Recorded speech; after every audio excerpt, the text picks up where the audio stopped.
Hola, ¿cómo están? Muy buenas noches. Bienvenidos a Cuarentena, el programa de Canal BTV de Cordillera a Mar. Nos ven en San Antonio, en Quillota, en San Felipe, Los Andes, por supuesto, y en todo el país a través de la plataforma de canales digitales de Movistar. ¿Cómo estás, Sergio Alfaro, este viernes? Muy buenas noches. Hola Iván, ¿cómo estás tú también? Buenas noches, saludo también a todos quienes nos ven en sus casas a través de este programa ciudadano que llevamos desde nuestros hogares por medio de esta conectividad que nos permite y poder llevar temas ciudadanos, temas comprometidos, temas con interés nacional, como interés local también, para debatirlos, para conversar y llevarlos a sus casas para enterarnos de todo lo que está ocurriendo. ¿Cómo estás tú Iván? ¿Cómo estuvo esta semana? Bien, ha sido una semana intensa, estamos aún preocupados, pero ¿sabes? ¿Quieres que te diga algo? Pienso que están disminuyendo los casos poco a poco. En los últimos días ya no tenemos esas cifras superiores a los 3.000, 4.000, incluso 5.000 llegamos en algún minuto, por lo cual a lo mejor la Organización Panamericana de la Salud tiene razón en cuanto a señalar que Chile está viviendo el pic del coronavirus. Esperemos que así sea y que ahora siga el descenso para tranquilidad de todos. Las personas fallecidas, como se dan ahora también inscritas en el registro civil, también han descendido, han sido ya creo que 2 o 3 días menos de 200, se han dado de cifras obviamente lamentables, tristes detrás de esos números. Hay familias, lo hemos dicho un montón de veces, pero por triste que sea y que existan estas víctimas fatales, son menores, por lo cual vuelve un poco la tranquilidad para muchos de nuestra zona y también de nuestro país. Acá en la zona también han disminuido bastante los contagios, tanto en la provincia de San Felipe como Los Andes. Así es, pues yo creo que haber decretado estas cuarentenas últimamente han ayudado a que el nivel de contagio sea menor. Creo que también la movilidad bajó considerablemente en nuestras ciudades. Veía una nota de BTV que emitieron el día de ayer donde mostraban la baja movilidad que había en Los Andes y en San Felipe y creo categóricamente que es un punto a favor para enfrentar a todo lo que significa esta pandemia. Hoy tendremos una invitada muy importante, por un tema bastante interesante con respecto a esto mismo. Ya podríamos estar en contacto luego con ella, Sergio, porque apenas esté, vamos con ella, porque tenemos muchísimo que conversar con la doctora Vizcaya, que es una de las infectólogas top de este momento a nivel nacional. Así es, pues yo ya la veo aquí en nuestra plataforma, así que me parece súper correcto que vamos inmediatamente, no perdamos más tiempo y vamos a la entrevista del día de hoy. Así es, en las pantallas de BTV de Cordillera Mar para las provincias de San Felipe, Los Andes, Quillota, San Antonio y también en todo Chile a través de la red de canales digitales de Movistar. Estamos en contacto a esta hora con la doctora Cecilia Vizcaya. Ella es infectóloga, es pediatra de la red de salud UC Christus. ¿Cómo está, doctora? Muy buenas noches y muchas gracias por estar con nosotros a esta hora. Hola, muy buenas noches, ¿cómo están? Gracias por la invitación. Hola, buenas noches, doctora. Muchas gracias. Hola, ¿cómo está Sergio? Hola. Partamos con un panorama general, doctora. Usted como infectóloga ha sido muy requerida por los medios nacionales, por, digamos, toda la experiencia que usted tiene en el área. ¿Cómo evalúa la situación actual en términos generales? Partamos por eso, de lo que estamos viviendo en Chile. ¿Hay una leve mejoría? ¿Hay cifras? ¿Hay situaciones para tener esperanzas o hay que mantenerse cauteloso? ¿Qué nos dice al respecto? Las dos cosas. Yo creo que, por un lado, efectivamente las cifras son mejores. Ya hace 2 semanas ya empezamos a ver que notamos una disminución en las consultas de urgencia. Nosotros trabajamos yo trabajo en el Hospital Clínico de la Católica, pero sabemos de las urgencias de otras clínicas. También teníamos información de consultorio y empezamos poco a poco a ver que había una disminución de los pacientes agudamente enfermos. Eso es súper importante porque esos son los pacientes que después de 1 o 2 semanas son los que se complican, ¿cierto? Entonces necesitamos que se disminuya ese número de pacientes primero para que luego tengamos menos pacientes en la hospital. Y empezó progresivamente a pasar que empezamos a amanecer con menos pacientes de urgencia, que hay menos pacientes en ventilación mecánica en los servicios de urgencia. Ustedes sabían que habían como más de 100 pacientes en los distintos servicios de urgencia, ¿cierto? Y esto ha ido disminuyendo progresivamente, lo que es muy positivo. No significa que no estemos bastante exigidos, que tengamos muchos pacientes y que los pacientes estén graves, esa es otra cosa, pero que tengamos menos pacientes, eso es así, y que efectivamente estamos notando una disminución en los pacientes que se enferman agudamente, por lo tanto tenemos una gran masa, la gran masa que teníamos antes permanentemente llegando a los hospitales complicados ha ido disminuyendo. Entonces eso nos da la esperanza de que tengamos menos pacientes graves en las próximas semanas. Doctora, sabemos que en esto no hay nada escrito, digamos, al 100%, que todo el mundo, incluso ustedes que son los especialistas, también están conociendo la situación que estamos viviendo, por lo cual sé que no hay respuesta, digamos, contundentes o definitivas, pero ¿qué es lo que más se puede acercar a una respuesta, digamos, cuando yo le pregunto, en definitiva, quiénes son las personas que se agravan más que usted ha visto? Porque se ha dicho de todo, el tema de las enfermedades, digamos, hipertensos, diabéticos, obesidad, también después se ha dicho que los jóvenes también, pero ¿cómo lo evalúa usted? ¿Quiénes son las personas que más tienen tendencia a complicarse con el coronavirus? Los que tú nombraste son efectivamente los que más se complican y sobre todo las personas más añosas y también es más frecuente que los hombres tengan más complicaciones que las mujeres. Lamento de darles esa información, pero es un poco así, efectivamente. Pero también hay un grupo de gente, tú lo nombraste muy bien, pero hay un grupo de gente igual enferma y no sabemos por qué. Siendo jóvenes, sanos, deportistas, tienen toda uno dice ya esa es la persona perfecta y igual enferman gravemente. ¿Qué es lo que nos está pasando? Eso todavía no lo sabemos y eso es súper importante. Por lo tanto, no podemos, y yo creo que es una cosa importante porque personas, ustedes se fijaron que hubo un periodo en que estábamos bastante complicados y molestos también, varios, con este grupo de gente que hacía fiesta, que seguían saliendo, grupos jóvenes de personas, entonces dices, total, a mí qué me importa que el resto, total, al resto le da mal, a mí no me da mal. Eso no es tan así. O sea, por un lado, efectivamente ellos tienen menos probabilidades de tener problemas, pero llevan el virus a sus familiares, a sus seres queridos, y después sí que se quieren, están muy arrepentidos porque ha pasado esto. Pero por otro lado, esas personas también pueden tener una infección grave y terminar hospitalizados. Y me ha tocado amigos, gente cercana, súper cuidadosa, que ha consultado cuando corresponde, etcétera, etcétera, y que han estado hospitalizados gravemente enfermos. Entonces, todavía no sabemos todas las personas que se pueden complicar. Entonces, uno sabe el grupo más grande, pero si tú piensas que la mayoría de la gente que se enferma son personas en general jóvenes, menores de 50, 60 años, cuando una gran masa de ese grupo de gente se enferma, esa persona hay un gran grupo que se complica. Y si ahí tú sumas que la obesidad, los hipertensos, diabéticos en ese grupo son importantes, empezamos a ver gente joven, una persona de 50 años, súper joven, que tenga una enfermedad grave y que llegue a morir por ella a los 60 años, para nosotros es como inaceptable, ¿se entiende? Lo mismo que nos pasa, y hemos tenido pacientes de 39, 35 años, gravemente enfermos, en UCI, en ventilación mecánica, semanas. Entonces, eso quiere decir que esto no es solo de ese grupo de pacientes, también hay otras personas que nos podemos llegar a enfermar y no sabemos en realidad por qué nos enfermamos tan severamente, digamos, pudiéramos enfermarnos.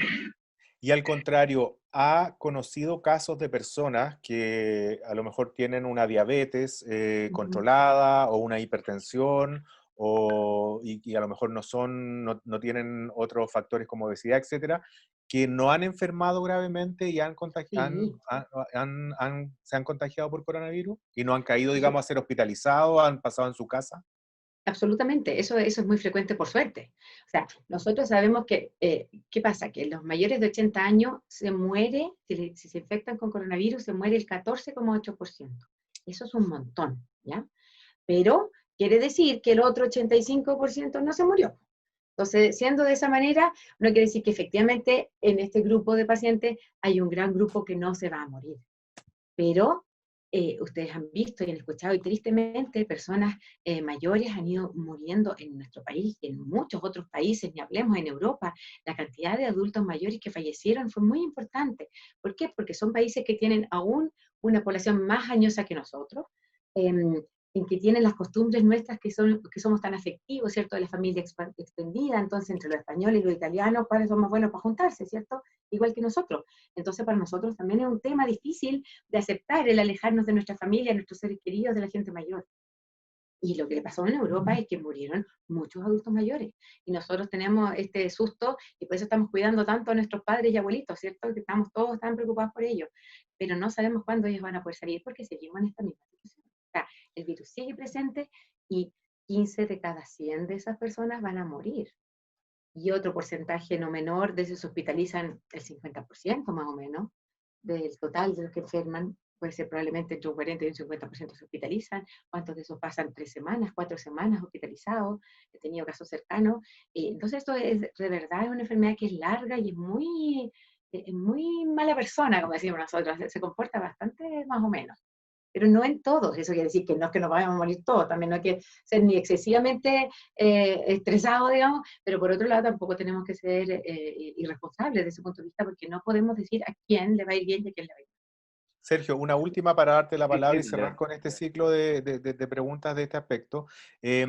Doctora, en lo que usted ha visto, las personas que se han enfermado y han estado hospitalizadas, como usted dice, por semanas, que les ha dado grave, digamos, ¿quedan con secuelas o se sanan definitivamente o hay de ambas cosas y tampoco podemos dar una respuesta definitiva? Hay de ambas cosas, pero mientras más tiempo estuvo la persona, si estuvo en ventilación mecánica, por ejemplo, las probabilidades de tener problemas pulmonares posteriores son importantes. ¿Por qué son importantes? Porque el hecho de estar el hecho de requerir intubación, de estar en ventilación mecánica, quiere decir que tus pulmones están mucho más inflamados y dañados que los de una persona que no requiere ventilación mecánica. Entonces ya estás actuando sobre un pulmón que ya está más enfermo. Este pulmón recibe la presión, cuando uno pone oxígeno y presión para mantener el pulmón abierto, tenemos que ser cuidadosos para evitar dañarlo. Pero efectivamente hay pacientes que tienen cuadros tan severos que para poder oxigenarlo, o sea, darle suficiente oxígeno y ventilación al pulmón, hay que darle más presión y eso va dañando progresivamente el pulmón. Depende del tiempo. Imagínate una persona que tiene que irse a ECMO, que en el fondo es corazón y pulmón artificial, eso también. Los riñones frecuentemente se alteran muchísimo en adultos, es muy frecuente tener que hacer diálisis transitoria en relación a esta enfermedad. Entonces, no es así nomás. Entonces, muchos de los pacientes pueden salir con el pulmón definitivamente más inflamado, salen en ocasiones con lesiones pulmonares que quedan como secuelas y en otros casos que se van recuperando lentamente, pero gente joven con secuelas existe. Y lo otro es que también pueden dañarse otros órganos, como les decía, el corazón en ocasiones también y también los riñones. Entonces, uno pudiera, después de una infección grave, quedar con secuelas en alguno de esos órganos. Doctora, en el tema más usual, en el tema preventivo, una persona que es contagiada, por ejemplo, para que la gente en nuestras casas entienda un poco, en el momento que es contagiada, ¿cuándo ellos empiezan a sentir los síntomas? Ah, ya. Eso es, mira, lo más frecuente que se describe es que una persona, después de haber tenido contacto con alguien con el virus o con algo que está contaminado, ¿cierto?, con el virus y contagiarse, en general uno presenta síntomas entre el quinto y el séptimo día de ese contagio. Pero el rango es mucho más amplio que eso y puede ser desde los 2 días después de haber tenido el contacto hasta 14 días después. Por supuesto, en medicina nada de 100 y 0, ¿cierto? Pero en la mayoría, el gran grupo global de pacientes se acumula en ese rango entre los 2 y los 14, pero la gran mayoría entre los 5 y los 7 días posteriormente al contacto. Y en esos días, en ese rango de días, ¿cuándo él está contagiando a esta persona que está con el virus? Ay, esa es la parte difícil. Los pacientes se ha visto que pueden contagiar frecuentemente desde 2 días antes hasta aproximadamente 9 días después de haber iniciado los síntomas. Esto es importante lo de iniciar los síntomas, no el de fecha la PCR, que todos se producen confusiones, no. Desde que yo parto los síntomas, partí en teoría con la enfermedad, 2 días antes de eso pude haber contagiado y hasta aproximadamente 9 días después. Por supuesto, si la persona tiene las defensas bajas, tiene una enfermedad más severa, en ocasiones se excreta el virus durante más tiempo y eso puede provocar contagio durante más tiempo. Pero lo habitual, la mayoría de las personas funcionamos con ese rango. Una persona que tuvo el virus, que estuvo en cuarentena en su casa, le dieron el alta, volvió a trabajar, él ya no ya no puede contagiar a nadie más, pero sí No. él se puede volver a contagiar. Sí, a ver, es muy posible que, o sea, lo que está casi seguro que una persona que se recupera no contagia nuevamente desde ese episodio. Por eso que si una persona que estuvo enferma en su casa, una persona como nosotros, por ejemplo, estás enfermo en tu casa, tuviste fiebre, tos, qué sé yo, y después de los 14 días te recuperaste, llevas 3 días sin molestia, tú ya no estás contagiando, y eso es definitivo. como les digo, en el 99% de los casos. Ahora bien, una persona, como se ha visto, desgraciadamente apareció, ¿cierto?, el caso del senador que tuvo de nuevo la infección, y al parecer él tiene PCR positiva del primer episodio, tuvo síntomas no muy severos en el primer episodio, se recuperó y luego nuevamente volvió a presentar un cuadro similar, mucho más intenso, nuevamente con PCR positiva, y en ese hospital, en la clínica, le testearon y vieron que no tenía anticuerpos contra el coronavirus. En este caso hay dos importantes alternativas, hay más, pero una de las que más maneja. Una alternativa es que él nunca se haya mejorado por completo porque no tiene PCRs entre medio y puede haber tenido una leve inflamación pulmonar que terminó de complicarse un mes después. Esas posibilidades siempre existen. Existe la posibilidad que una bacteria que vive en nuestra faringe baje un pulmón inflamado y de una neumonía bacteriana sobre el virus. Yo estoy haciendo las cosas por las que pudo haber pasado algo similar. Y el seguir teniendo el virus y no haber hecho suficientes anticuerpos, y por eso que presentó esta reagudización del mismo cuadro. La otra opción es que el primer episodio fue tan leve que efectivamente no hizo anticuerpos, y eso se ha visto y existe, y sobre todo los pacientes que son asintomáticos u oligosintomáticos, o sea, con síntomas leves, dolor de garganta, un día de cefalea, qué sé yo, los pacientes pueden no hacer anticuerpos, y desgraciadamente hasta la fecha no estamos seguros, pero es posible que puedan volver a enfermar. Entonces, esos son justamente los casos que nos ha tocado y nos ha tocado ver otros en que el paciente en el primer episodio no hizo anticuerpos y que después vuelve a enfrentarse. ¿Por qué pasa esto? No lo tenemos tan claro, pero hay partes de la inmunidad que son bien distintas. Y por ejemplo, nosotros tenemos una inmunidad que se llama innata, que es la que nos defiende de cualquier cosa que llegue.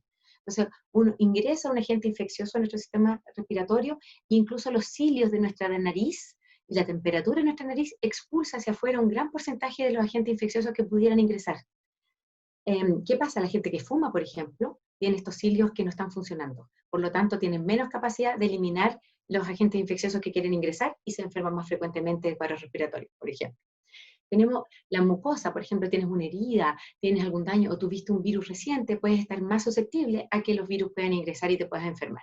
Entonces hay distintas alternativas por las cuales puede llegarte poquito virus y tú eliminarlo y tener unos síntomas muy leves y salir, y después realmente recibir una carga viral más importante y enfermarte de verdad. Y eso todavía no lo sabemos en particular, desgraciadamente.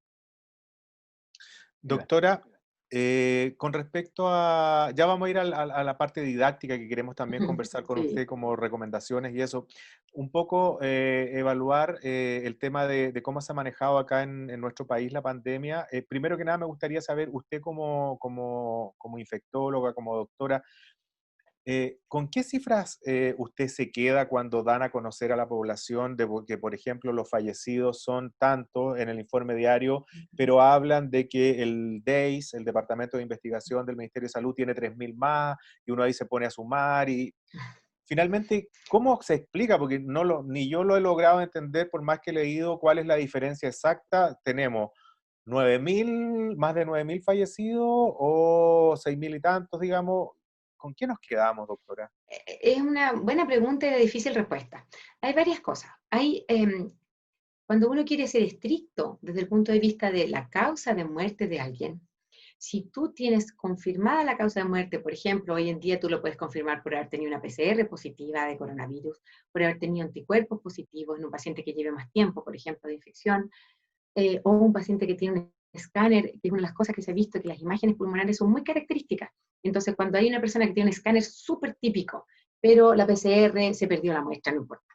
No salió, no se pudo hacer, por el motivo que fuera, ese paciente también se pudiera considerar que tenía coronavirus.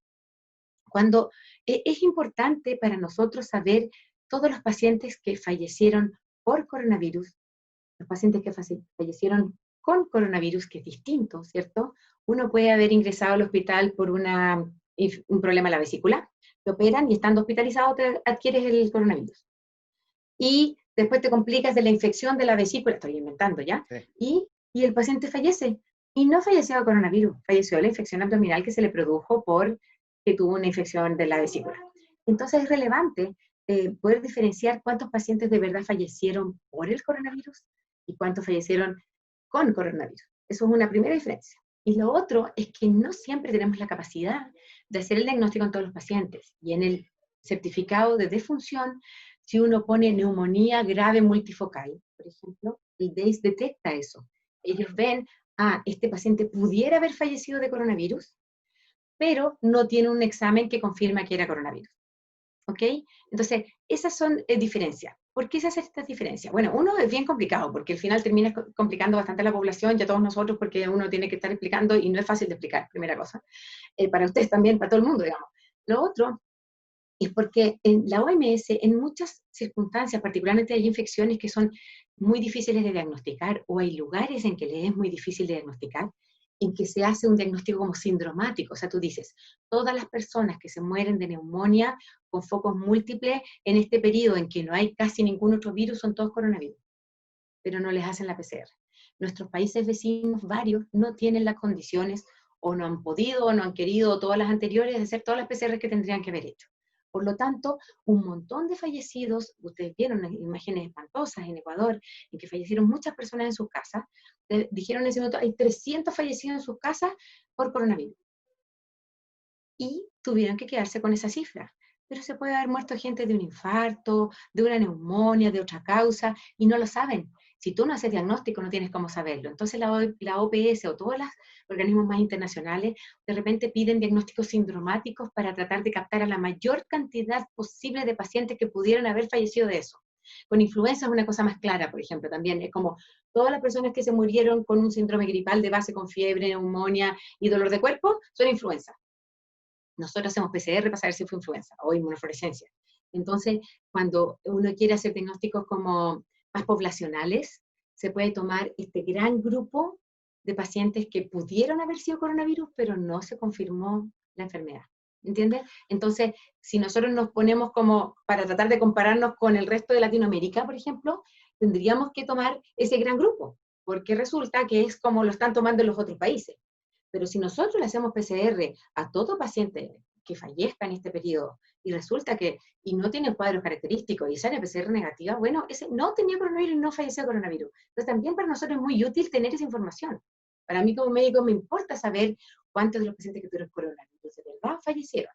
Y no los que todos pensaron, que quisieron, que dijeron. Se fijan que hubo un montón de casos que se murió una señora en no sé qué parte y no lo informaron y resultó que la señora se había muerto de otra cosa. Entonces es importante que seamos súper claros en eso, porque si no, aumentamos nuestras tasas de mortalidad, que no es verdad, o bajamos las tasas de mortalidad, lo que tampoco es cierto. Entonces es importante tratar de llegar lo más posible a la verdad. Eso es lo que yo creo que están tratando de hacer. Sí. Pero es complejo para el resto de la población, esto es complicado. Yo creo que es mejor dar una Doctora, solución. y con respecto a estos mismos cuadros comparativos que está la Universidad de Johns Hopkins, que es la que entrega, digamos, todo el número de fallecidos a nivel internacional y de contagiados. En el número de contagiados, ¿cómo lo ve usted como profesional, nuevamente como infectóloga? Porque uno lee, digamos, pero sale este cuadro todos los días y estamos en el lugar, creo que 7 o 6 del mundo Por de ahí. contagiados. Pero eso está acorde con la realidad. O sea, ¿cómo puede estar Estados Unidos? Digo yo, o sea, le estoy preguntando lo que me pregunto a cada rato. Está Estados Unidos, está Brasil, India, que son ya 3 superpotencias con millones de habitantes, y después creo que viene Perú, no más arriba de nosotros, que es un país un poco más parecido a nosotros en cuanto a habitantes, pero igual tiene más habitantes, más grandes. Y estamos en el sexto lugar. ¿Eso es así o es que los otros países no tienen capacidad de diagnosticar? Yo creo, yo creo que son dos cosas. Uno, efectivamente nosotros estamos en pleno invierno, los chilenos no fuimos tan obedientes y nos tocó. En el fondo nosotros tenemos, como les decía, culturalmente tenemos conductas que nos hacen ser más cercanos unos de otros. Para Estados Unidos, por ejemplo, ellos no se saludan y a veces se saludan de la mano, ocasionalmente, si no se saludan así, desde un comienzo. Para los estadounidenses es mucho más fácil el distanciamiento social que para lo que fue para mí implementarlo en mi hospital. O sea, yo empecé en febrero, no se saluden, tenemos que tener distancia, cuidado porque es la pandemia, y todos me miraban como si yo fuera una loca. Y estaba en reuniones de apoderados del colegio, la misma cosa, no se saluden, oigan, empezó la pandemia, tienen que tener cuidado, bla, bla, todos me miraban. Fue la misma semana que después en un colegio de Santiago tuvieron un brote de cuántos papás y profesores, porque fue la semana de las reuniones de apoderados.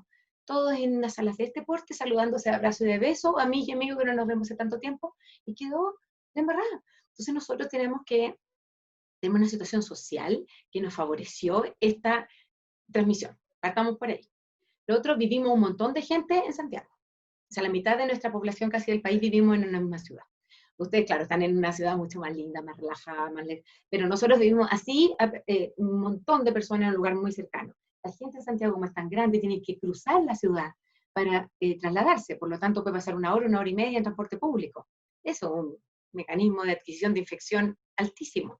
Y así sucesivamente tuvimos muchas cosas. Y si ustedes a eso agregan la condición social que hemos ido, todos conocemos varias, pero hemos ido observando y han ido apareciendo todos los CITES, todas las tomas, todos los lugares donde no hay agua potable, que a pesar de que nosotros pensábamos que teníamos prácticamente todo el país, bueno, empezaron a aparecer de nuevo lugares en que no hay agua potable, en que la gente no tiene la posibilidad, ni siquiera tienen un baño compartido entre varias familias, por lo tanto la probabilidad de evitar que una familia contagie a la otra, eso es imposible, por eso empezamos, dijimos, chuta, necesitamos las residencias sanitarias ahora ya. Entonces empezamos a ocupar las residencias sanitarias para evitar que se empezara a transmitir tanto. Entonces tenemos socialmente muchas condiciones que nos favorecieron la transmisión. Y yo creo que eso es importante. En Argentina, ¿qué se ha hecho? No critican, eso es bueno. Ellos hicieron una cuarentena, pero germánica, así, muy estricta. Y desde un comienzo, y ahora volvieron. ¿Y qué problema tienen ahora? Están todos desesperados, tienen una pobreza más importante aún que la de nuestro país, por lo tanto la gente necesita salir a buscar su comida, necesita tener el sustento diario, digamos, que nosotros también estamos observando que tenemos mucha gente en esa condición, pero esto en Argentina es aún más intenso. Si tú tienes encerrado el país completo durante semanas, va a llegar un minuto en que van a salir igual. Y en el momento que salgan, se van a contagiar y vamos a volver a lo mismo. Vieron todas las peleas que tenían las residencias sanitarias, las personas psicológicamente, esto no es una situación fácil. Entonces, el hacer cuarentenas como medias alternantes, empezar con cuarentena, soltar un poco, volver a salir y volver un poco, también es razonable. Podrá salir, podrá haberse dicho, claro, nos relajamos demasiado, como hicimos una cosa así. Bueno, también hay que hacer ensayo y error, nos vamos a quedar encerrados 3 meses por si acaso y resulta que el país entero se queda sin comida, la gente empieza a volverse loca, la violencia intrafamiliar, los accidentes, los niños en las casas, ustedes se mueren la cantidad de niños que nos llegan a hospitalizarse por accidentes, ¿por qué? Porque están en su casa sí, y los papás no los pueden controlar. No es, o sea, a mí como infectóloga para mí es muy fácil decir, no, que los encierran a todos, para siempre. Por supuesto que no, porque yo sé lo que significa para una familia, para una ciudad y un país, estar encerrados permanentemente. Entonces, en los países que no logran tener el control de la infección y el testeo, han hecho unas cuarentenas súper estrictas, pero han llevado a la parte social a extremos que son bastante difíciles de sostener. Y cuando suelten las cuarentenas van a tener el mismo problema que nosotros, muy probablemente, porque tienen pocas PCR, porque la capacidad de hacer testeo, etcétera, etcétera, por lo mismo que estamos hablando, y con países que estamos empobrecidos. Entonces, esto es un tema que no es así llegar y hacer.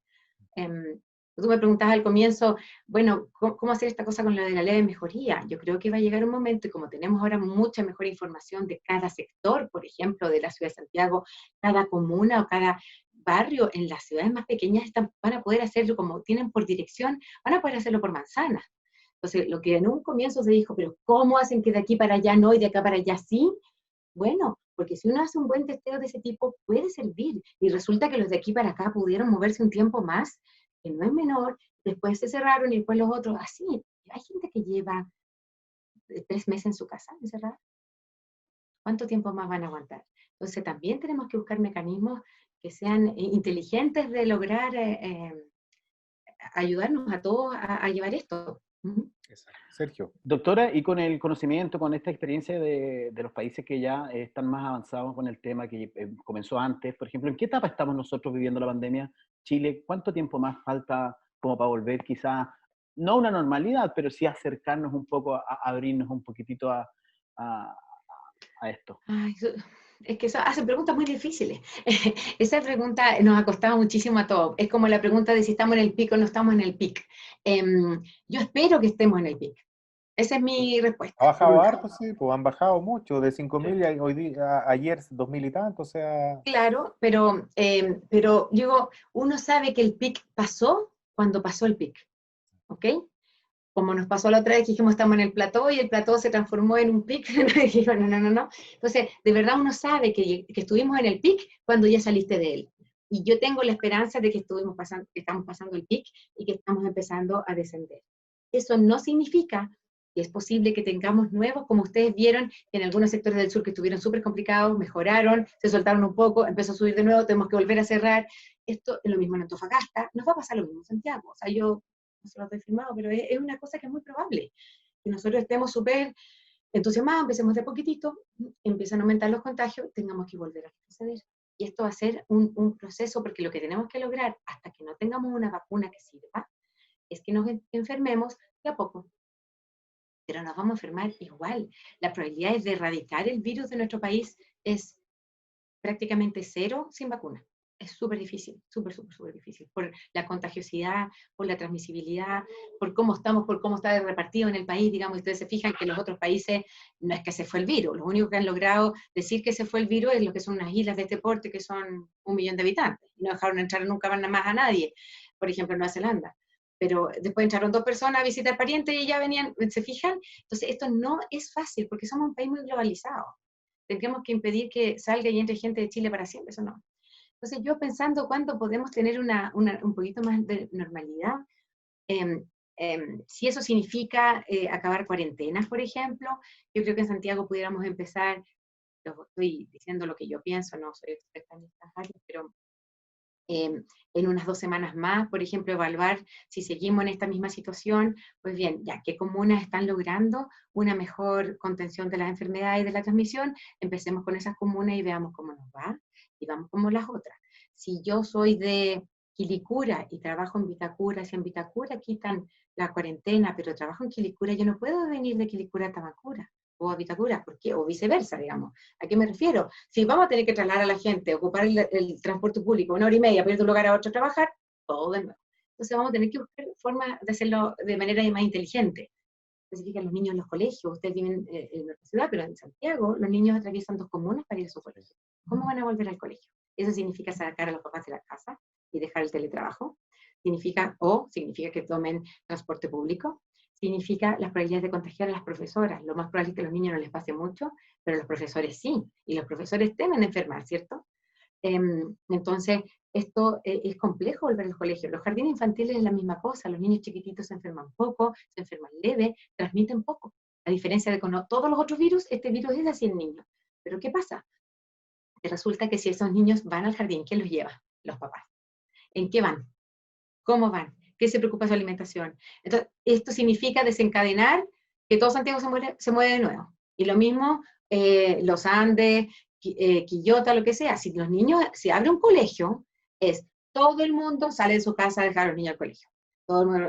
Después, la comida de esos niños, la limpieza de esos lugares. Y empieza a significar que el 90% de la ciudad tiene que trabajar, porque no hay forma de mantener las cosas. Entonces ahí es donde yo tengo mis dudas de cómo vamos a poder volver a las normalidades más desde el punto de vista educacional particularmente. Es un tema muy importante, súper importante y necesario que los niños vuelvan, ¿eh? No es que yo no quiera, me refiero a que cuáles son las situaciones. Y ni pensar, ustedes conocen otros virus como el sincicial, por ejemplo, influenza. Nosotros, gracias a Dios, que estamos todos en las casas, o están todos en las casas, que no hemos tenido estos virus. Pero si empieza un brote de alguno de esos virus en los niños o en adultos, no vamos a tener la capacidad de contener toda esa atención de pacientes. No vamos a poder. Entonces, por ahora no podemos exponernos a que los niños vayan a jardines infantiles y colegios, se contagien entre ellos los otros virus que sí se van a contagiar y vuelvan a las casas y ahí ni les cuento. Es un problema que tememos mucho en este minuto los infectólogos, por eso que no estamos muy proclives a que se reanuden las clases. Por esas 2 cosas. O sea, en un futuro cercano todavía es mejor quedarnos en nuestras casas, que el colegio siga funcionando de la misma forma para prevenir y que esto no siga creciendo. ¿Hasta cuándo? Quizás cuando salga un poco el calor, doctora. Cuando llegue un poco ya Sí, mejor. eso es una alternativa. Lo otro es que conversaba ayer hice una charla en un jardín infantil, fue bien interesante, y conversábamos justamente, el chileno si llueve no sale, ¿cierto? No, porque está lloviendo, hace frío. Entonces pasan todas esas cosas, a los niños no los dejamos salir. Ahora estamos en cuarentena y qué sé yo, pero los niños que tienen casa tampoco les dejan salir a jugar al patio. A los niños que tienen, no sé, un condominio, de repente uno puede hacer turnos, ya de día a día y media pueden salir los de la casa 3, no importa, o departamento, tanto, lo que sea, que los niños no jueguen entre ellos, pero que puedan andar en bicicleta, unas vueltas, qué sé yo, lo que sea necesario, pero necesitamos hacer eso para que ellos puedan salir. Y resulta que el papá dice, pero es que está lloviendo. Y le digo, es que en Suecia hay los niños salen a jugar al patio con menos 10 grados. O sea, si hay menos de menos 10, ya le dicen, no, en realidad no.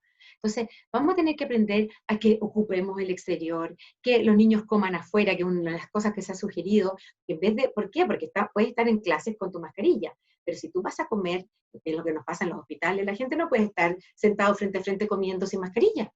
¿Fija?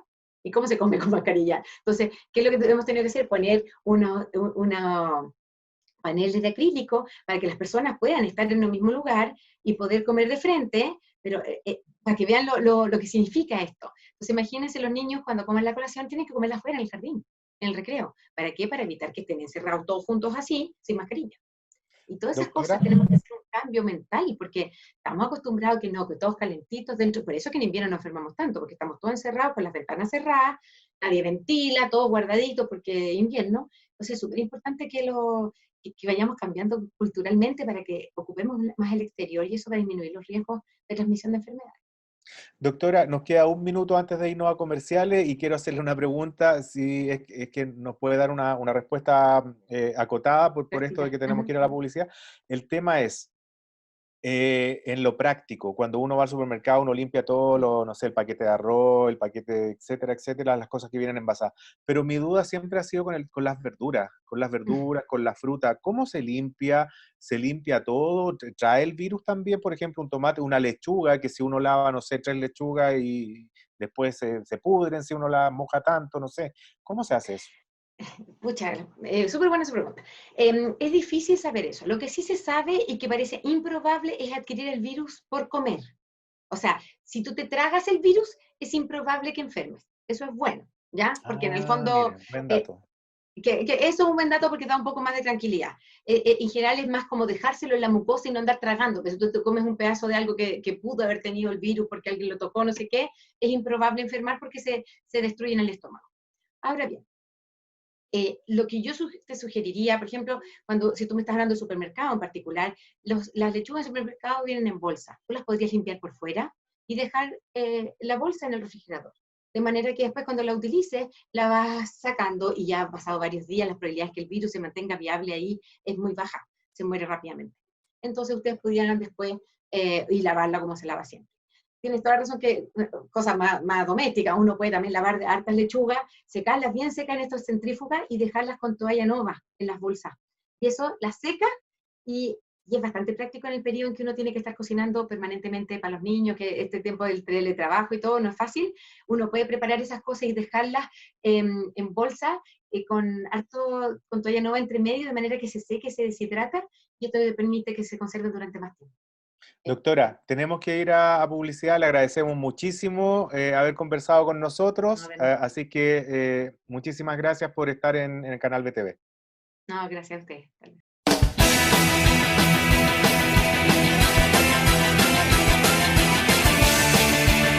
Estamos ya de vuelta en nuestro programa Cuarentena por las pantallas de Canal BTV de Cordillera a Mar.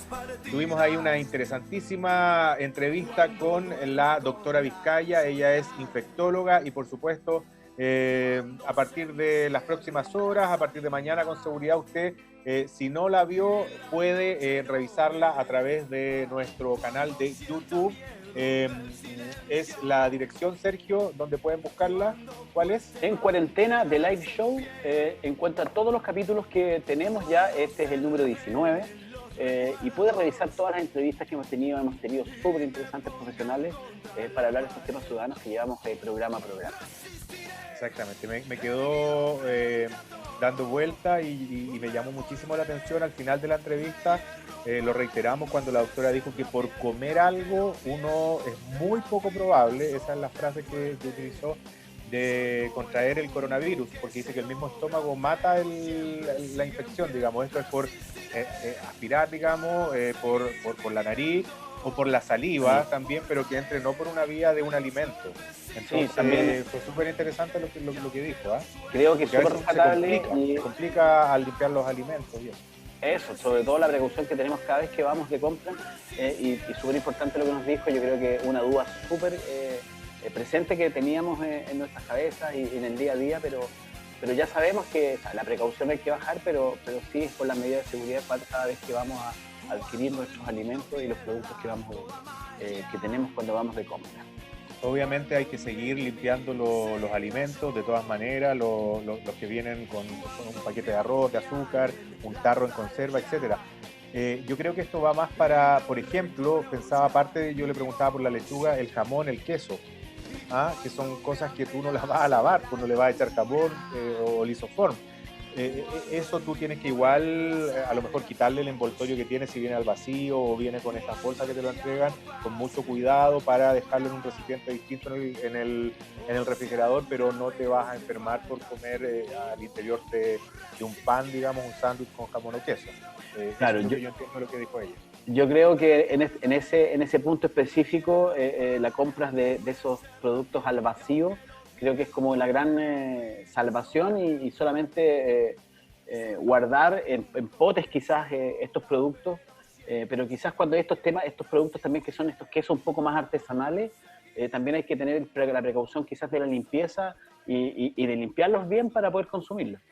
Claro, esos que tienen una cáscara gruesa y tú puedes limpiarla. Cuando todavía están con la Esos cáscara se artesanales puede gourmet limpiar. que son muy buenos también. Exactamente. Oye, estamos ya en día viernes, vamos a cambiar el switch para terminar con algo más entretenido. En cuanto a día viernes, sabemos que se juntan los grupos de amigos también a través del Zoom, de esta forma de comunicarse que tenemos nosotros. Y lo que he visto harto, te quería comentar, Sergio, es en las redes sociales, sobre todo en Facebook, que te invitan no sé si te han llegado estas cadenas que te invitan a ser parte de una cadena durante 10 días, por ejemplo, donde tú colocas todos los días el disco que más te marcó tus gustos musicales, por ejemplo.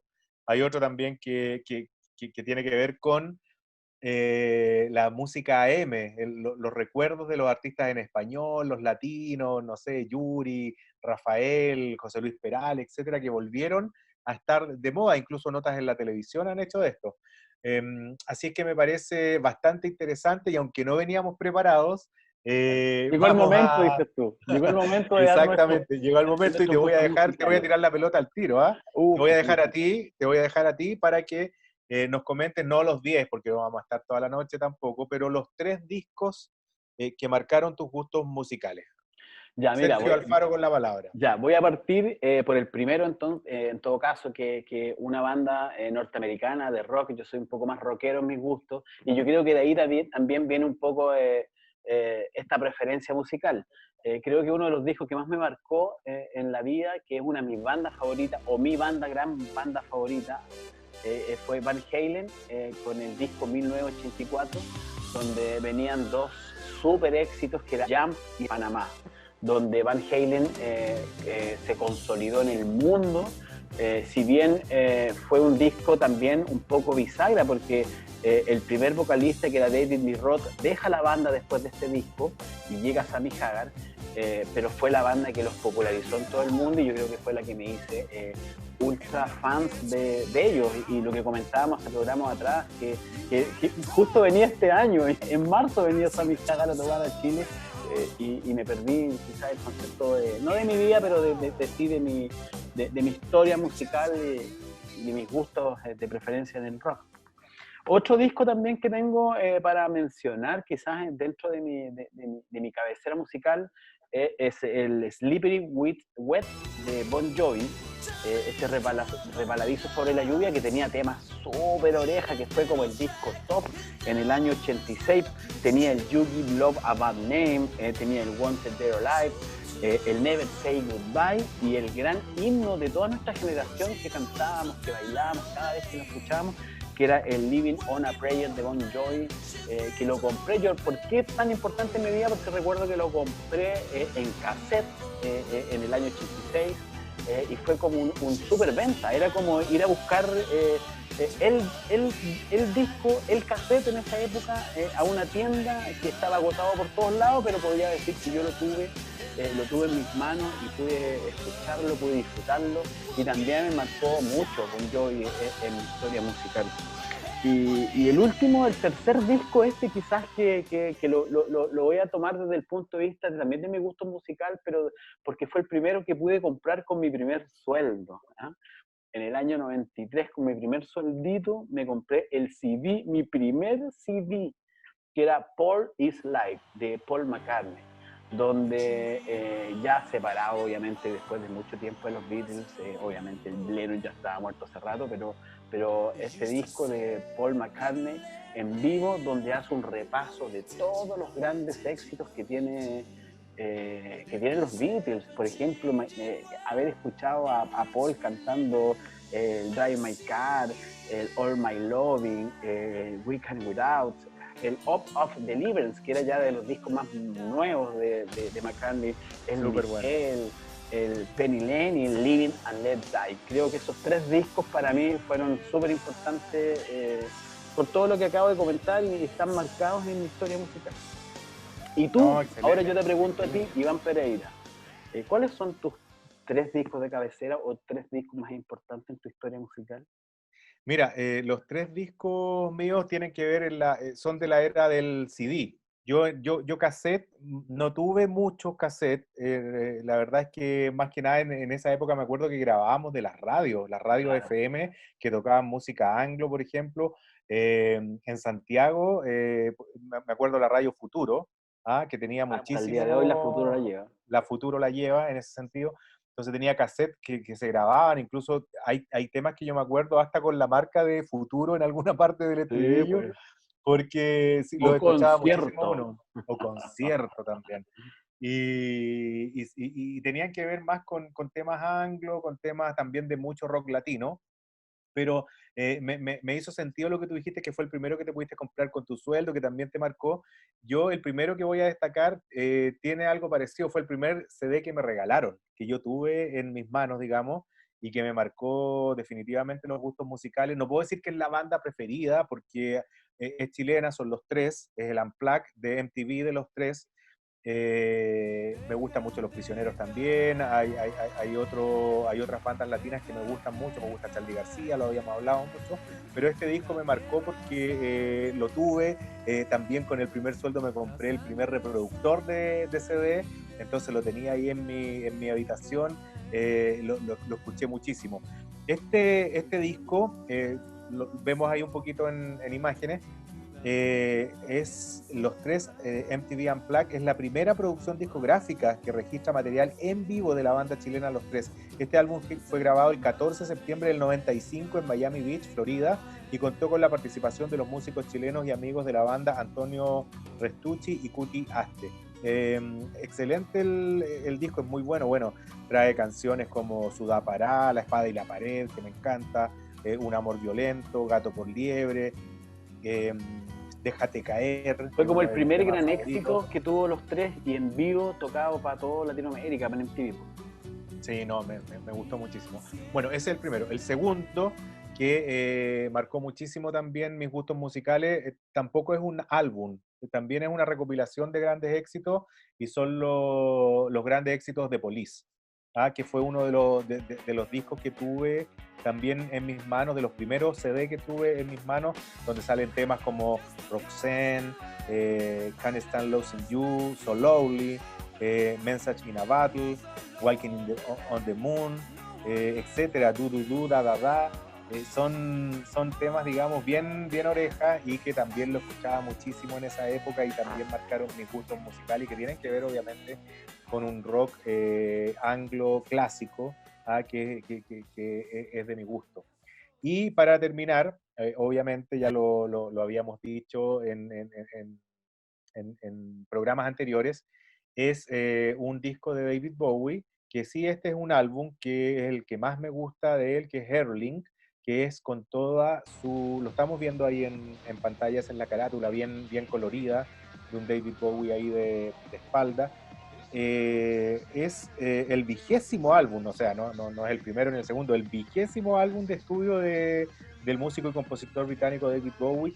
Fue lanzado originalmente en febrero del 97 por Arista Records. El álbum muestra un sonido influido por la música electrónica, inspirada en parte por la cultura industrial y el drum and bass de la década de los 90.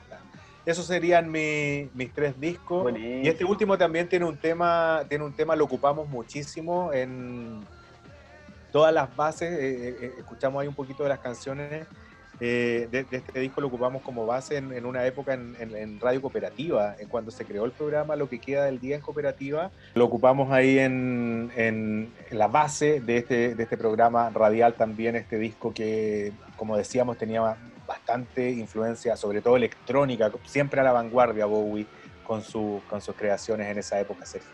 Así es, pues David Bowie creo que uno de los grandes íconos del rock pop británico que llegó para todo el mundo y fue tan importante musicalmente, como decías tú, siempre a la vanguardia, desde sus looks, su música, todo en realidad.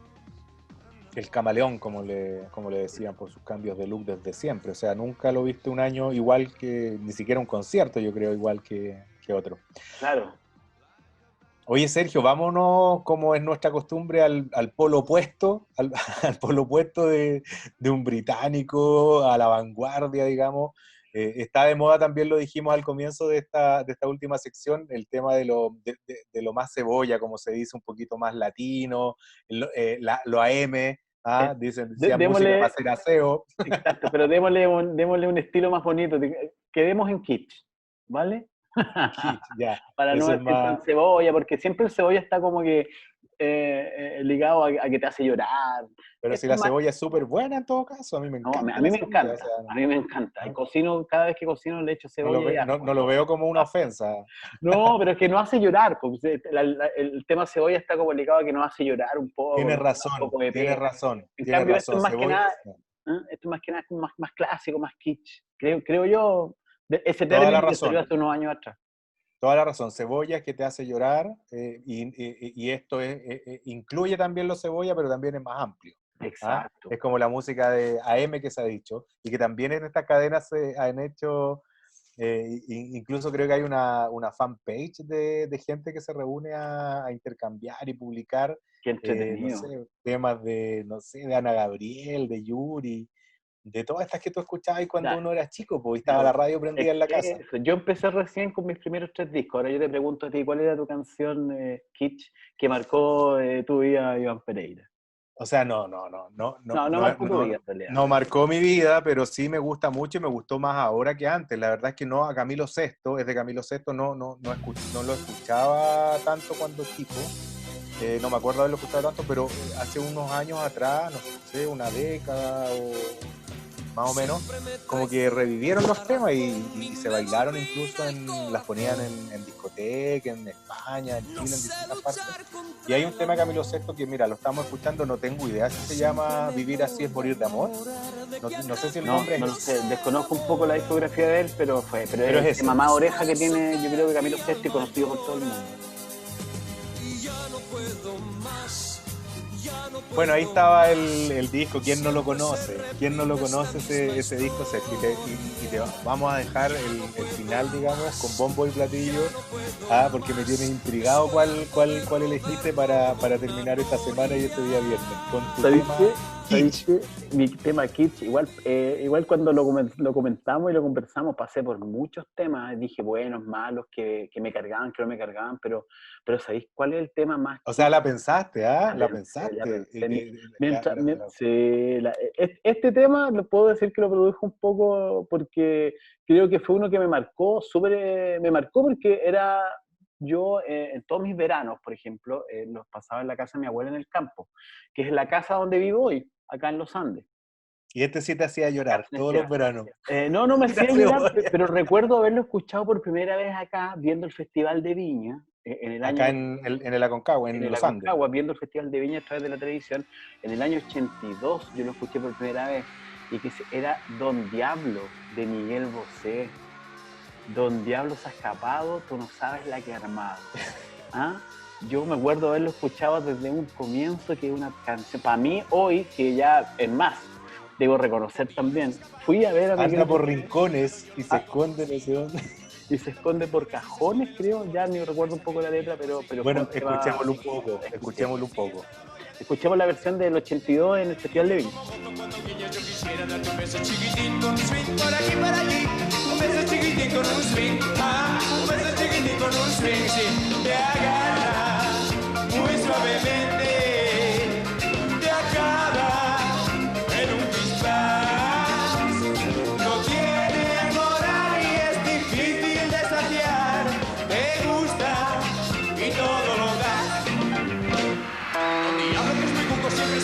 truco del futuro colorado colorín. Si acaso te desustarás a mil placeres para ver cómo te puede conseguir. Si sigue así, yo te lo voy a decir. Yo te canté a mi niño como gozo cuando niño yo quisiera darte un beso chiquitín con un swing por aquí por allí. Un beso chiquitín con un swing, un beso chiquitín con un swing, sí. No, tremendo también. O sea, ¿quién no lo conoce, digamos? Yo recuerdo haber cuando uno era visto- chico, veía el Festival de Villa y todo lo que eso Claro, significaba. eso, y Miguel Bosé con ese cintillo rojo, esas botas sobre Sí. el 15, con toda esta especialización del baile que tenía o que mostraba Miguel Bosé en su show, yo creo que a mí me marcó y hasta el día de hoy, cada vez que lo escucho lo dejo y te puedo decir tranquilamente que me gusta. Es más, lo que te decía, fui a ver a Miguel Bosé hace 2-3 años atrás cuando vino al Movistar Arena, antes de ese show medio comentado que tuvo en el Festival de Viña hace pocos años, hizo un Movistar Arena maravilloso, con todo su repertorio que tiene Miguel Bosé. Ha sido muy bueno el concierto. Excelente, y donde incluía Don Diablo. Y ahí ¿Hace ya- cuántos años fue eso? Debe haber sido hace 3 años, creo que en el 2017. Ah, hace poco. Ay, canta Don Diablo todavía. La canta. Hay una parte del show donde toca toda esta ¿Y batería voy de a ganar la toca todavía o no? todas. Voy a ganar. Pero y ahora con un Amor, abrigo Amor. negro, no con unas polainas. No, ahora usa como una especie de pantalón como bien suelto y zapatillas. Y todo su staff anda muy acorde a él. Un buen show el de Miguel Bosé. En todo No, caso, me igual imagino, debe dejó ser un poco entretenido. muy bueno. A mí me gustó mucho. Además que todas las canciones son conocidas.